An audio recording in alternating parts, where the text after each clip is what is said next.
Welcome to Whiskey Watches and Wheels. The gang's all here tonight for the first time in a while, and we have a special guest tonight, Josh. Josh is joining us. Josh is our watch guy, our watch expert. So he's going to school us on some watches. He's a Porsche guy. He's lived in Roanoke for the last, actually forever, right? Forever. So born and raised, has an interesting background, and we're going to hear more about that as far as how he started his career and wound up selling pre-owned luxury watches. So thanks for joining us, Josh. You want to give an introduction beyond what I just said? Well, I'm just met a couple of you guys on some rallies, just doing Porsche stuff, and really enjoyed everybody's company. And you guys thought it might be a good idea for me to come, so I'm happy to be here. And just we'll see what happens. Don't worry, awesome. We'll lead you through all of this stuff. I've never been on a podcast before, never even thought about having my own podcast, but I got to tell you, I'm having a little microphone envy right now, to be honest. I like to have a microphone. That's all right. So the first thing you need to know is we don't know what the fuck we're doing, even 42 episodes in, so don't worry about it. It just, we throw shit against the wall and whatever sticks. Simple as that. There you go. Yeah. That's how I live my life. Yeah, as you said, Josh, I met you on a air-cooled Porsche rally, so a number of them. Yeah. But really, you're known in that group as the watch guy. So Wine, Set, and Wear on Instagram. Yeah. Right?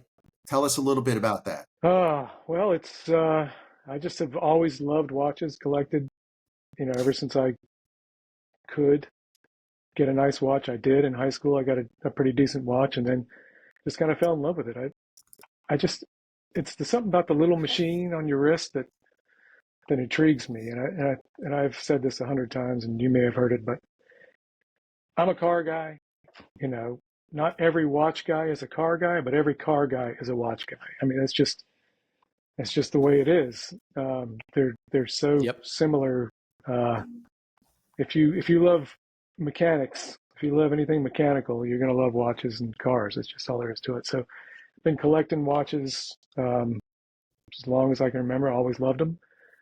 And I turned it into something I do every day now. And I have a little freedom and enjoy it. Yeah, so it's a business, but it's really a hobby. So it's nice to get paid for your hobby. Yes. Right?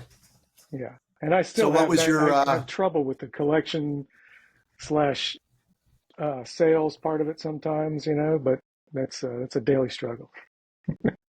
So what winds up happening is you get a watch, right? And then you decide, well, I'm going to wear this for a month or two. Mm-hmm. And then it shows up on your Instagram for sale, right? Yeah, that's kind of the way that works. If I really like it, maybe more than a month. Sadly. So yeah. What was your first watch that you would consider at this level? Like, when was this? Was it, hey, I've always pined for an Omega Moonwatch, or I'm a Rolex guy? Well, my first really, really nice watch was a Rolex. And I've had many, and I have the opportunity to buy a lot of them because I've got a pretty good friend who's an AD. And I have been able to purchase many of these allocated, tough to get watches. But it's so funny, especially over the last 10 years, I just don't reach for them. I do buy them when they become available because it's smart, and I just put them away. I 9 times out of 10 on a daily basis, I'm wearing an old Speedy or something vintage, Omega. Current Omega stuff I like a lot too. Kind of Speedmasters is what I have the most of, I'd say, as far as personally and available. And what are you wearing tonight? I am wearing a Speedmaster tonight. I don't know if this is the best way to do this. Nice. There you go. That's I love it. a bit of an odd or rare bird, if you will. It's a early 2000s. I should probably show it to you while I'm describing it. It's a broad arrow moon phase, so it's manual wind, of course, which is the way Speedies were This way God intended. Speedies are supposed to be manual wind, and it's has a moon phase in the date wheel at 12 o'clock, and or date. That's cool. Pointer date at 12 o'clock. Plus the white face on it too. Yeah, pretty unusual. It's a steel watch, but it has a white gold bezel, which is a little different. So I don't know if that's reverse image or not. But then how old is it? Early 2000s. So this is pretty new for me, frankly. Kind of like the 90s is where I hang out. Is that your sweet spot? Yeah. Yeah. It's really I like the old stuff, certainly, but 90s is kind of tritium is kind of where I think is the best. Yeah. Kind of I've always loved Omegas. I was fortunate enough last year I bought a 2023 Speedmaster Professional. Great watch. They're just great. Has light crystal. It's just a great watch. Speedmasters are Speedmasters. Yeah, you can anyone who likes Speedmasters your whole life. You can, and there's so much variety. There's so much, they're awesome watches. I just saw it. Yeah, they are. Last night, my wife and I watched First Man, all about Neil Armstrong. So right. Yep. We were watching this, and, I started talking about Speedmaster. It's like all those guys, they're wearing Speedmasters right now. You see that? When they actually do that, it's what they're worn. Well, the funny thing was I prefer the white face. And of course, 2023, they didn't make the white face. So I got the black face. And then 2024 rolls around and there's the white face. And I'm like, God damn it. If I would have just waited 6 months, I could have got the white face, but whatever. Well, there's your guy. You can do a trade. Well, that's true. But or get him. I wouldn't get rid of the one I Why have. not? I love the one I have. So yeah. Yeah, you're a June, July, August of 23 on your Instagram is that's fire for the Speedmasters right there with the red and white checkers. That is the watch right there. Oh yeah, 1010. Oh, the 1010. You got a 1010? Oh, I love those. Dude, that thing is hot. That was probably what I was wearing when I met Kevin. That's my rally. It's my go-to rally watch. I love the 1010. Yep. Yeah. I like that one, and they make a casino dial as well that I like with the red and black. So what do you feel the Omegas, are they coming up in price, especially the old ones? Like I see a lot of Helliers are coming up in price, and naturally James and Casey now, Matt as well. We have seen, especially James, he has seen a lot of vintage Seikos where his were $300. A lot of his watches are over $1,000. What have you seen in the 20, 30 years?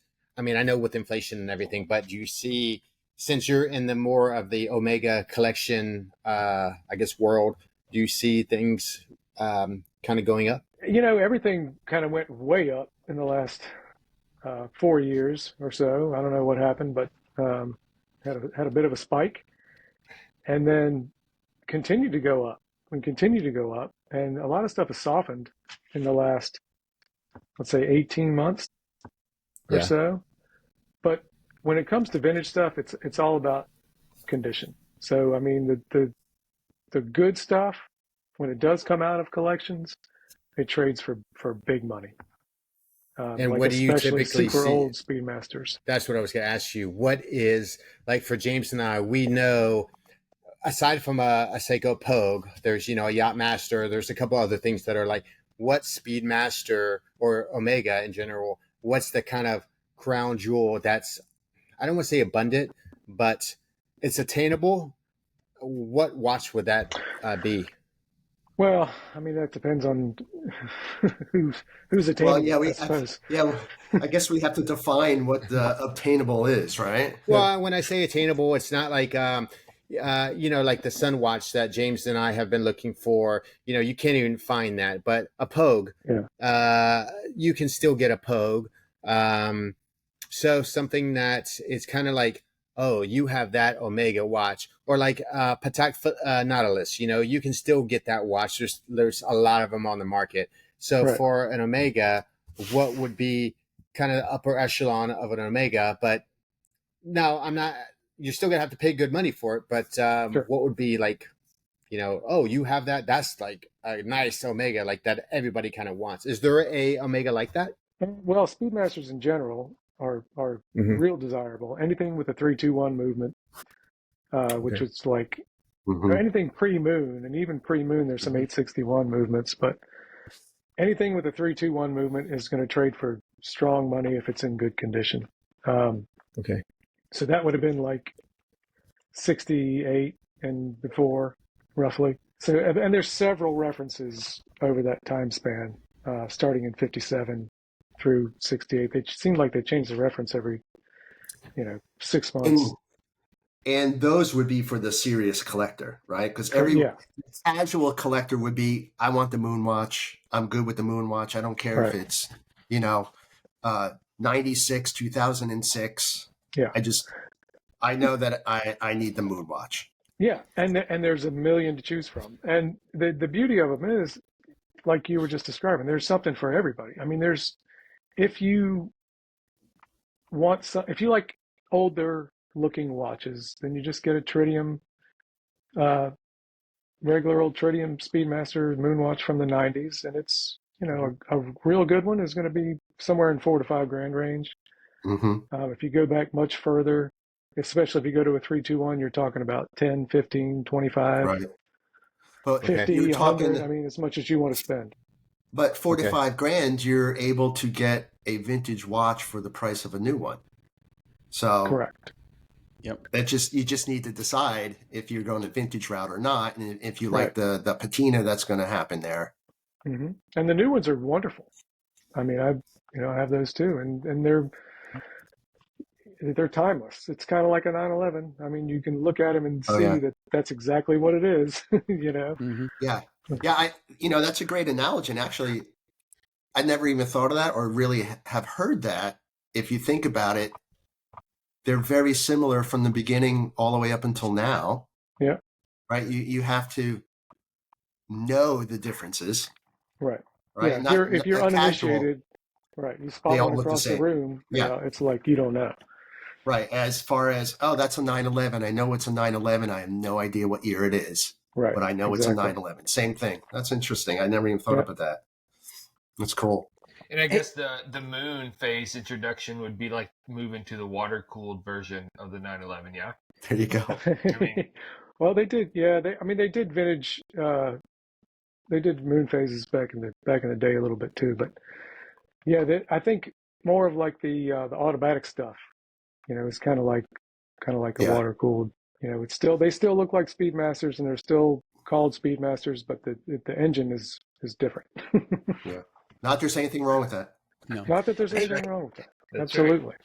Hey, Josh, maybe because I've always wondered, why is it you think that the the racing line of the Speedmasters, like the Schumacher watches, don't seem to hold their values as well as like some of the other Speedmasters? Like when you look at them online, don't get me wrong, they're still a good value, but there'll be $3,000 or $4,000 where a similar period, Speedmaster may be 7 or 8.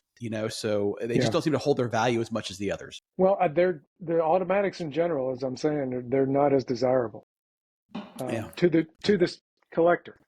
Now they're cool, and I like Schumacher as much as the next guy, but I don't. Yeah. I'm not crazy about the reduced ones. None of those. They did a couple limited can you ones tell me for what him. that means?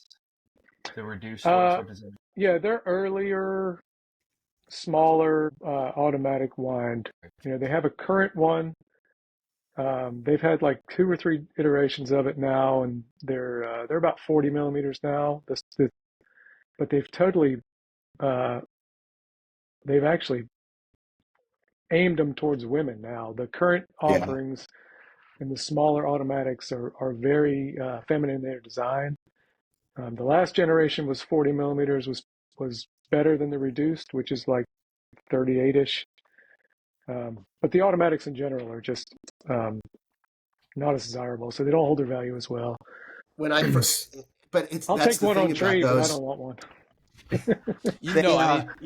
They're when you start looking, you're like, okay, you wind up seeing a lot of those. And you're like, wow, those are cheap. I should just grab one of those. But then you realize how tiny they actually are. Yeah, and also to me, you look at the dial, and it just doesn't look right. It looks like what the guy you were talking about who's got one eye going this way and one eye going that way. They look, they just look a little off. You look at it and you're like, I don't know, that's weird, and you can spot it. Speaking of a little weird, in our last podcast, we talked about these Porsche watches. So Yeah. Porsche Design. The Porsche Design watches. Tell us a little bit about those, because we're all baffled on why they're desirable, because they're just kind of Tell us why. As a point of reference, number 3 on his Instagram page is a Porsche Design. Yeah. Yeah. Most recent. Number 3, most recent. And that is actually the one you want. The one that's pictured there. The current ones are fine, okay, whatever. But if you do some digging, the original Porsche, that watch right there, the chronograph 1, that was actually the first ever all black watch. It was so it's a long story, I guess, but the grandson of the founder of Porsche, so this would be Ferry's oldest son. Ferry decided to get everybody in the family out of management because there was a lot of infighting or whatever. I don't know how their story goes exactly, but the grandson, Ferry's oldest son, decided to start Porsche Design at that moment. So it basically was just a design studio, like any design studio, where he was just putting his spin on different products. So one thing he decided to make was a chronograph, and he didn't make it; he designed it. So he teamed up with Orfina, which was a small watch brand owned by an Italian fella who was a former race driver. I can't think of his name, but anyway, this watch was revolutionary when it was first brought out. It was what year are we talking? Like 72, maybe 73, something like that. Wow. All black. He actually uses PVD. First time that was ever used on a watch. Physical vapor deposition, I think that stands for. So it basically I don't know what the word is, but turns metals into vapor and then binds them together. Just the design of the watch is pretty cool. It's got for the chronograph, a second hand and a minute hand that are centered. So I don't know if that picture if the second hand's on 12 or not, but it's got a lollipop minute hand for the chronograph, and it's got a 12-hour chronograph. So it's a rally watch. It's like a real rally watch. So why aren't you wearing it then at your rallies? Oh, maybe I will. There you go. I actually, they just came out with a Hodinkee limited edition new one, and I bought that too. Yeah. Which it was $10,000. I don't know why I bought it actually, but I did. That's rough. I had the old one too. Yeah, that's rough when you're like scratching your head why you spent $10,000. I aspire to be there. It's one of those. I'm a Porsche guy. I'm in the watch business. This makes sense. I just, Hodinkee. Well, I mean, it does edition. make more sense. So I will say this. Am I the biggest Porsche Design fan? No. But it does make more sense to at least buy something that is directly tied to the company than maybe like the collaboration with Tag Heuer, where you're getting, a Tag Carrera, with the Porsche name on it. I mean, at least, with the Porsche Design, it is directly tied to the company. Although I'm a fan of the Carrera with the Porsche, styling on it, but it makes more sense with the Porsche. Oh yeah, I mean, co-branding in watches is huge. It's everywhere, and those two companies have partnered together, and that's who's making their watches. The Porsche cars watches are all being made by Tag right now, so that might change. But yeah. Oh, really? I didn't know that. Yeah. Oh yeah, that's cool. Yeah. Yeah. And I have one of those too. I don't know why I bought that either. Yeah. So, how many watches do you have now for sale? Typically, what is your inventory? Is it 20 watches, 30 watches? It's more than that. It's okay. It's more than I might like at the moment, to be honest. But it's more like 50 to 80, I'd say. This is a great this is a great thing to hear. I'll be in Roanoke on Friday. Yeah. And I was there today actually. Really? But I'm for my work. I'm in Roanoke all the time. You don't have a storefront, right? You just want me to come to your house and I'll just look through all the watches and Absolutely. root through your underwear drawer and find what you got. Yeah. This right here. This is world. This is world headquarters of Wine Set Wear right here. You're looking at There it. you go. I'm here's more the than thing, happy to use this wrist as the showcase. I work with guys that make a lot of money. I don't make a lot of money. I work with guys that make a lot of money. So, well, this is a match made in heaven because Casey lives in together. Virginia. Casey lives in Virginia, and out of all of us, he has the least amount of watches. So he needs to fill slots. So this is a good fit here.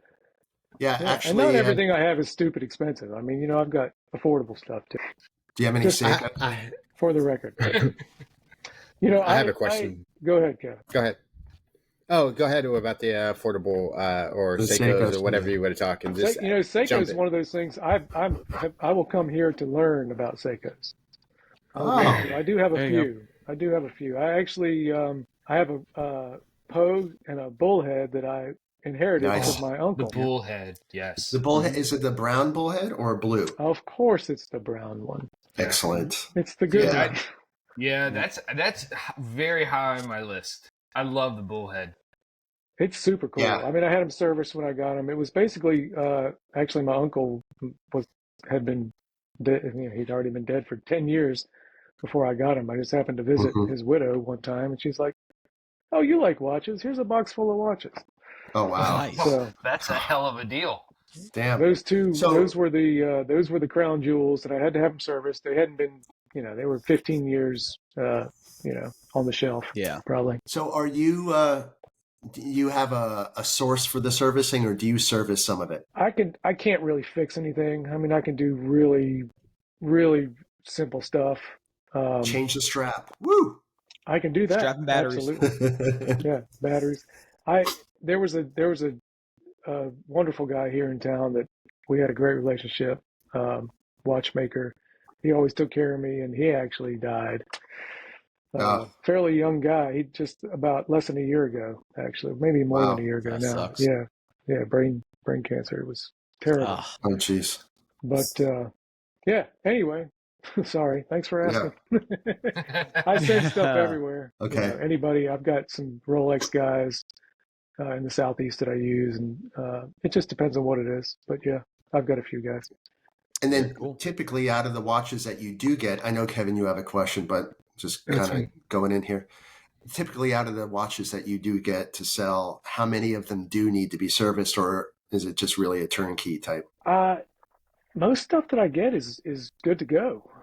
I'm kind of a, if it ain't broke, don't fix it kind of guy when it comes to watches, not so much on cars, but if it's running right and it's got good, the movement's strong and it's not losing time or gaining much time, I wouldn't crack the back on it. It's not necessary, in my opinion. And then, are your buyers good with that? Are your buyers like, yeah, give it to me with the patina, I just want the originality, or they're fine? Most, to be honest, like probably 90% of what I do is dealer to dealer. Okay. And I'm always one of the opinion to let the next guy make the decision on that. Like, I would never polish anything that I got in, ever.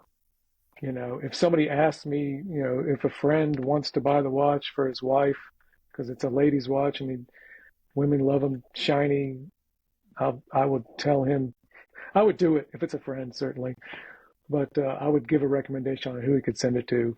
Otherwise, if it's somebody I don't really know that well, cool. I like old looking stuff, I guess. Well, there's something for everybody, I mean, even in our little group right here, James is the patina guy. Me and Casey run the gauntlet or whatever, whichever, and then Kevin over there is taking shit apart before lunch and making it pristine like the day it came out of the factory. So Kevin will buy something from you, and that bitch will be apart before the UPS man gets there. He's laughing because he knows it's true. Yeah. I mean, I used to take a whole bunch of stuff apart when I was a kid. I didn't always put it back together, right? That's how you learn, Uh, right? Yeah. I mean, yeah, I bought a time grapher, and Yeah, I want to, when I get a watch, no matter what someone says, I want to make sure that it's doing what it says, especially if you're spending that kind of money. And me and James, and I sure. think all of us buy from one guy, or we used to, but I just want to, just for my own personal peace of mind, I get a watch. And I think Matt had a watch that wasn't, or maybe Casey, that wasn't working. I said, no, take it, and you have to wind it for 30 seconds, and then it will keep time. But when you wake up in the morning, you just kind of shake it, and I'm like, no, it's an old watch. But now that I do have your ear, Yeah. what's your take on the Snoopy Award Omega? Because I have been on a wait list for this watch for a number of years, and I'm coming up. They at least just called me for it and said, "Hey, you're next in line."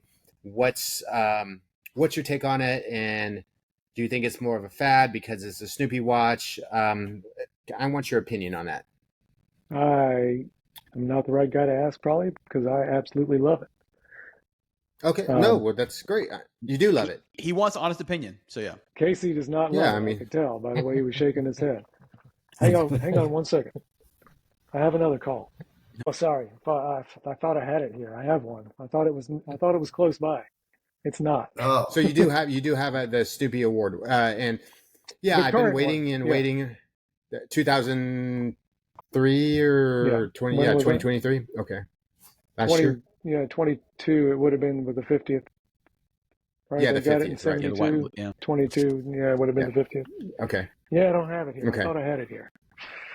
Okay. So But yeah, I've I mean, actually Kevin, had a few of them, to be honest. From I love them. from what I've seen, they don't lose value at all. I mean, no, they so No, they're still actually, you trading. buy them, They're they're like still a trading Rolex. over retail. right. So Right. from just, even if you don't dig it, from if you get offered it, friggin', just like your green Rolex, man, you friggin' buy it and you make money on it. Karma. Yeah. I just, Yeah. I always kick myself afterwards. Like, I should have bought one and just held on to it. But I always buy it because I want it for me. I don't ever think about, oh wow, this is going to cost me X, and then in 2 years I can get double that or whatever. You know what won't go up in value? My Snoopy watch that I bought from Kevin. You never know. It's not going to go up in value, but you know what? I don't care. That's the greatest beater watch ever. So Not understand the Snoopy stuff. Don't beat on it I too thought hard. that. No, I thought that's what you were going to say. Is that you just didn't understand Yeah, it either. And yeah. I'm disappointed. But there's a history to it regarding the safety, Right. correct? Right? Snoopy was Yeah. the safety rep Yeah, the Silver Snoopy for Award. the is NASA program. Yeah. Right. NASA had a Silver Snoopy Award for contractors. If they did something, wonderful or whatever. I don't know what the criteria were, but Yeah. Well, yeah, Omega got that for Boeing's helping no with longer the, getting that. right. They got the award for helping with the Apollo 13. They used the That's wild. Speedmaster to All right, burn. so fuck all this watch stuff. Yeah. I want I'm a red Baron Snoopy watch. I'm tired of hearing about Snoopy. That's for fucking sure. All right. Tell us about your journey into Porsche. I read your bio a little bit that you were into what was it, Land Rover and whatever. Yep. And Tell Porsches. us. Well, 20 years. That's where he gets there. That he gets there finally. But tell us a little bit about your automobile background. Well, love thereof. Let's see. How All far of the back do you above. want to start? I learned to drive on a 65 Volkswagen Beetle. When you first got your license. That's right. When I first got my license, I was driving a Beetle like a lot of kids my age. As far as yes. nice cars, I actually got my first Porsche last century, believe it or not. I know I look young with this gray beard, but And the hair. when I was, and the hair. When I was in middle school, I had a 911 poster on my wall. Always loved Porsches. Mm-hmm. I don't know why. Well, I do know why, because they're alluring. And I was fortunate enough to be able to get one when I was a relatively young guy, I suppose. And at the same time, or right around that same time, I actually was in the car business. So Well, let me ask you this. I fell in love with the 1992 911 Turbo. I saw it down in Hilton Head on a spindle, like turnstile out in front of the dealer. Yeah. What was that 911 for you? Well, a little older than that. I'm a little older than you. So 80s, like 3.2s, I guess was the ones, the Carreras were the ones at the time. There was actually a Porsche dealer here in Roanoke, Virginia in the 80s. And if you've been down Melrose Avenue, Casey, in Roanoke, Virginia, you would know that's exactly where you don't want to put a Porsche dealer, but that's where it was. It was short-lived in the 80s, and I would actually just go over there and just kind of, be a lot lizard, just kind of hang out and check stuff out when I was a kid. I mean, I didn't live anywhere near there. It was not my neighborhood. I would just go over there and check it out. I just loved the cars. It was Porsche, Audi, and then they added Subaru, and then they went straight down and left. Really? But you were hanging out there, and they gave you an allotment for a GT3. So they did. They said someday you will be able to buy a GT3. But so anyway, I fell in love as a young guy, 13, 14, 15 years old. And just it never left me until I owned one. And then I tell this to people all the time too. There's two periods of your life.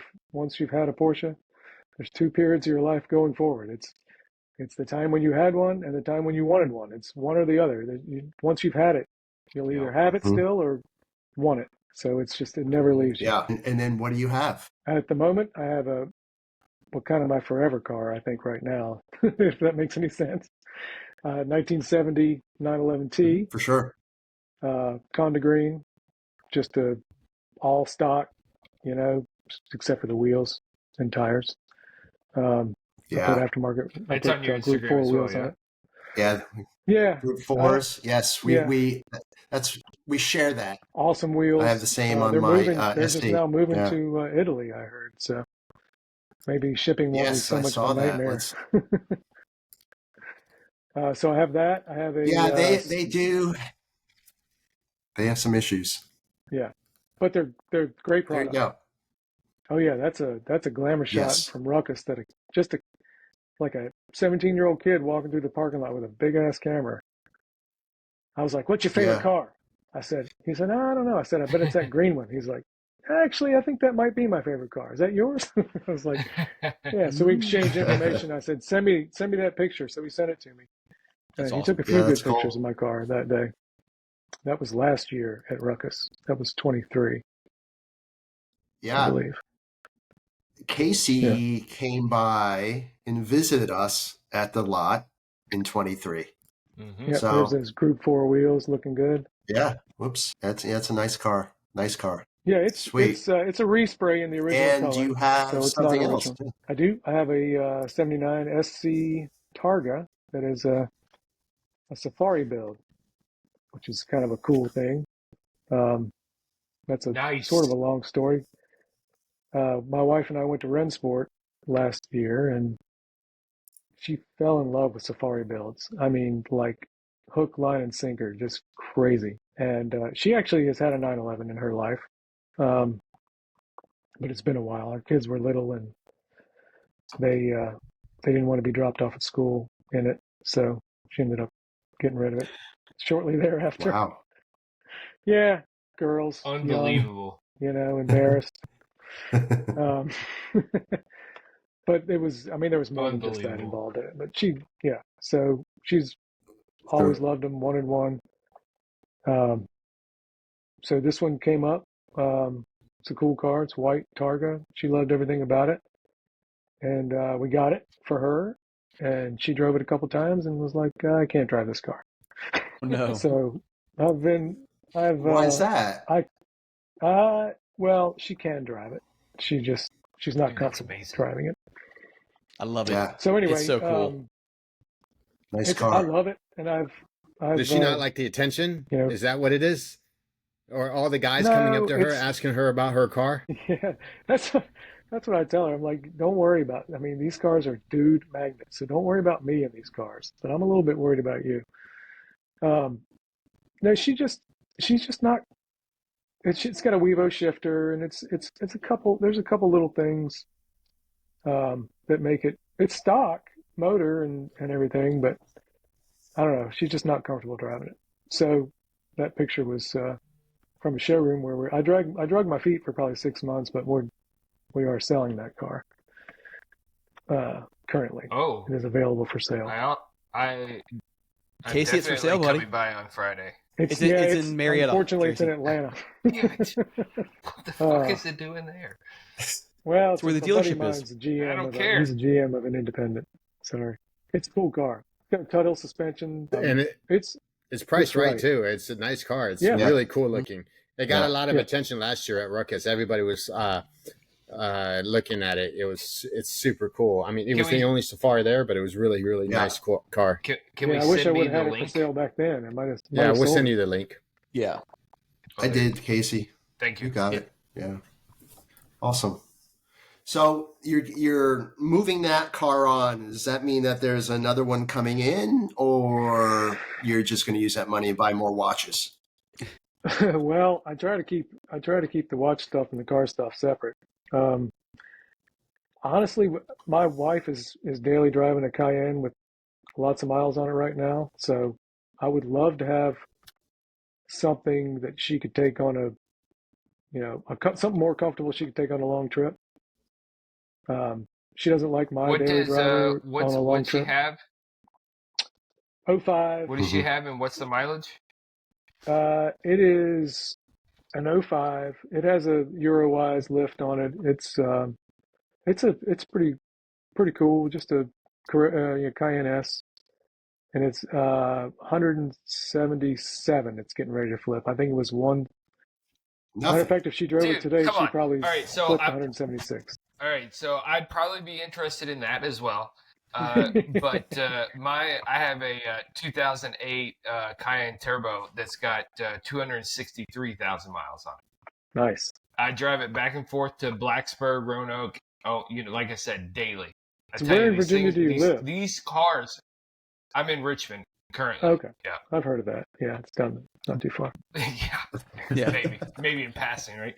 But I tell you, man, these things are tanks. You take care of them, and they're beasts. But I've been looking for a farm truck, and that could be the key. Yeah, she won't sell this one. Not just yet. She loves it. I mean, she's driving it every day. It's dark teal I'm metallic. trying here. I'm working. I'll keep you in mind for sure.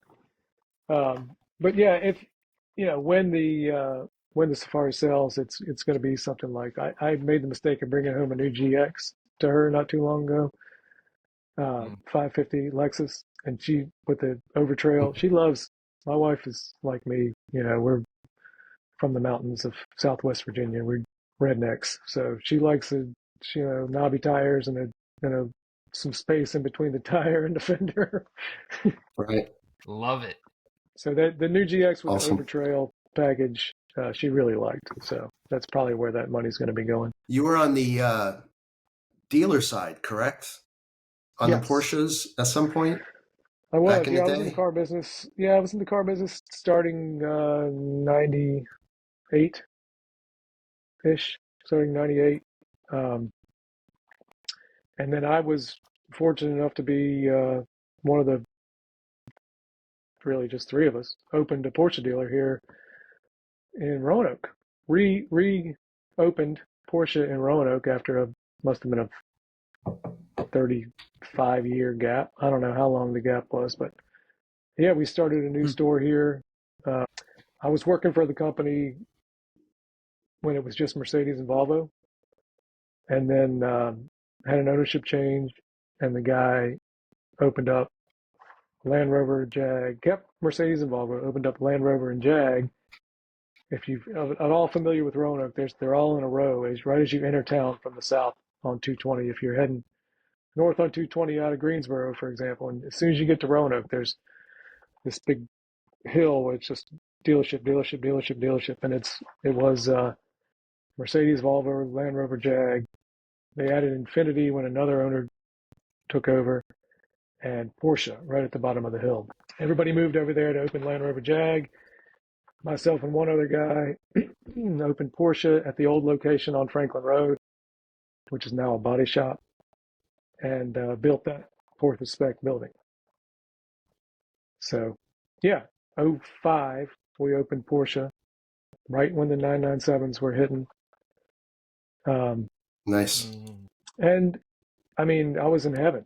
You know, it was awesome. And then things happened, and ownership changed again, and the guys ended up giving up the franchise, and it broke my heart. And every day I drive by there, when I do, it just kills me because the building's still there. It's just nothing there. Yeah. So that's essentially how you went from there, and then Rover, and then you're like, all right, how about I can control my destiny here and start selling watches, right? Yeah, I still did cars for a while. I was in the car business up until I guess 18, and then I like to say I had a life-changing event that made me reevaluate all kinds of stuff. And I said, hey, you know what? I think I can probably sell watches out of my house, and it's been great. That's Nothing awesome. wrong with that. Nice. Yeah. 6 years almost. Killer. So it's been good. I'm not setting the world Killer. on fire, but So, I do what I want to do. Yeah. That's right. So this is Whiskey Watches and Wheels. We haven't talked about whiskey, or bourbon. What's your pick there? Oh, well, that's tough because actually Scotch was my first whiskey love way back in the day. Okay. Oh yeah, Casey doesn't like Scotch. That's okay. But Casey doesn't have any opinions. He's never opinions, and he's always stone-faced. I'm just glad it's on video. One Scotch a year. Yeah, if it wasn't on video, I wouldn't know what Casey was thinking. But since we have video feed, I got it. Nobody believes me when I say this, but Blanton's was my go-to for years, actually. And then all of a sudden, you couldn't get it anymore. And then I Four Roses was kind of my go-to, like every day. The square one with the leather wrap, single barrel. Absolutely. Great, easy drinker. I mean, if I could choose something to drink every day, Elmer T. Lee is probably my easy favorite. Really? Yeah. Oh, Casey's not agreeing on that one. No, you don't so like Elmer T. Lee? Elmer T. Lee is a no. Elmer T. Lee in 2010 was, I think, a fine bourbon because you could find it in Kentucky. That's where I'm from originally. You could find it at CVS for $30. Right. It's a low mid grade offering, and it is fantastic at that price point. Today, paying $300 for it is absolute garbage, right? Like I would never pay that. But I do think at $30, at $30, I think it's a fine bourbon. Like it's a there's so many. There's a million good $30. Sorry. Yeah. There's correct. In my opinion, there's 100 good bourbons for under $50. So, I mean, that's maybe just haven't had it in so long that I'm remembering it more fondly. And rarity obviously makes it more desirable in my mind, anyway. But yeah, I mean, I've never had one I wouldn't try again. Put it that way. They all do the job, and I don't see. I understand people spending big money on bourbon, but I'm not a proponent of that. Maybe an $80 bottle on a special occasion or whatever. But like $40, $50, there's so much good stuff. I 100% agree with that. I 100% agree with that. I think that people get so caught up in the hype. You're talking about Blanton's when that was an easy $60 bottle. I think it's fine at $60, right? But is it worth, again, the $300 that a lot of people are paying for it? Absolutely not. I actually have two in my closet right now that I think are dog shit, and that I would give away if I could get something back. I'm not just going to give it away. Right. But like here I'm drinking Let's not Like a get tonight. watch. crazy. Yeah, exactly.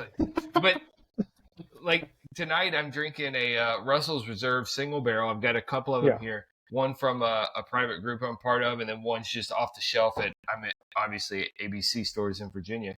And at $65, these are killer bourbons that you can find everywhere, right? Right. Everywhere at the same price, rather than Elmer T. Lee at 300 or Blanton's at 150, $300.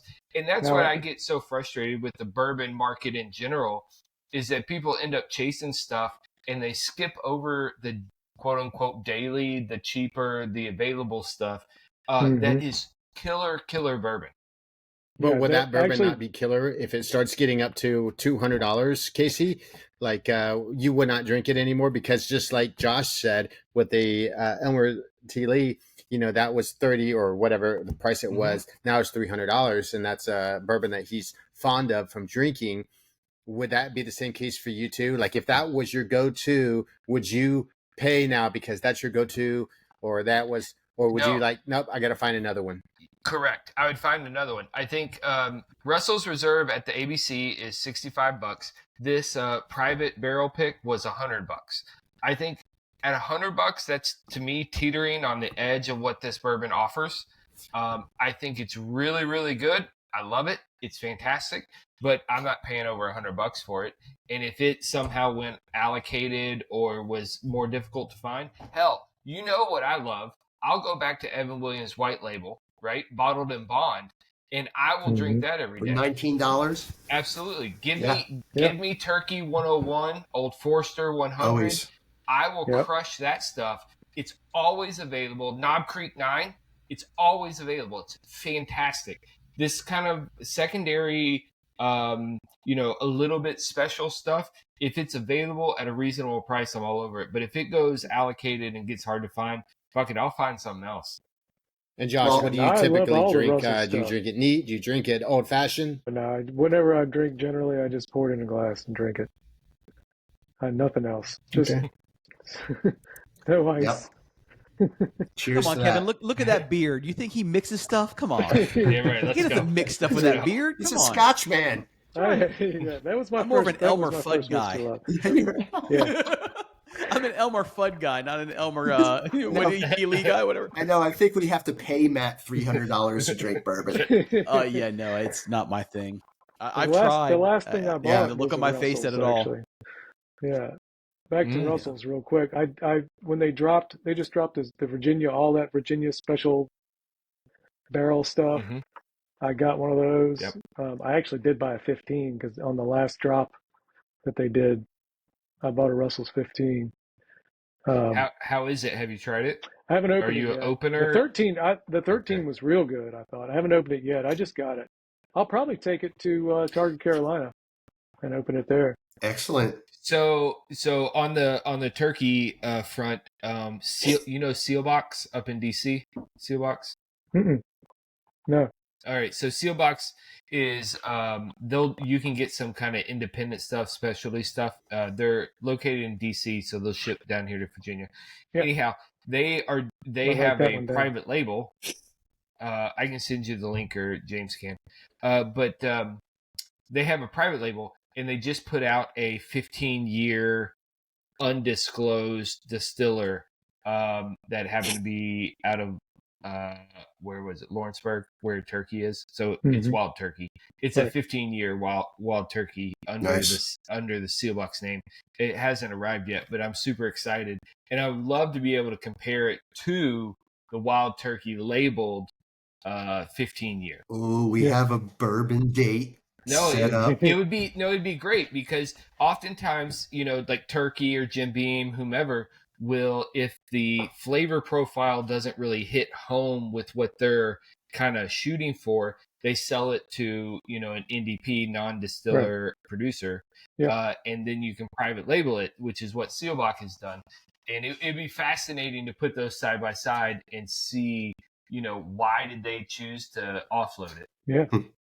It's crazy the way that stuff works, I guess, huh? So, Casey, what's the most you've spent for a bottle that was worth it? I was going to ask you how Your much wife that doesn't one you listen were to this, just so it's okay. describing cost. So the turkey or seal box will be my most expensive bottle I've ever purchased. It was $300. Okay. I don't know if it's worth it yet. I haven't received it. That was a stretch because I'm trying to get someone to split the bottle with me so that it makes it a little more reasonable.